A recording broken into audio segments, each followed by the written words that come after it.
AI je už dnes svojím spôsobom buzzwordom, všetci o ňom hovoria, ale nie veľmi konkrétne.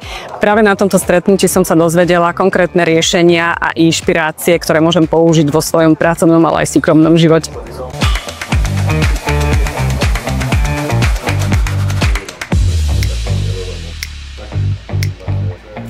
Veľmi sa mi páčila myšlienka, že AI nenahradí ľudí, ale jednoducho je to o tej symbióze. Je to ďalší nástroj, ktorým si vieme zefektívniť čas a zracionalizovať procesy, ktoré mám.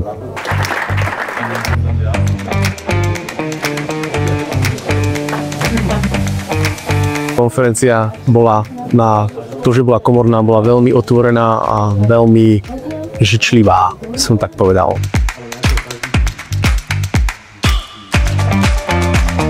Kľúčová myšlienka, alebo jedna z takých veľmi myšlienok, ktoré ma oslovili, bolo to, že vlastne tá AI nemá hranice vekové, znalostné. Jednoducho, že každý s tým môže pracovať a že je tam obrovský priestor na to, aby sme sa tu AI všetci naučili.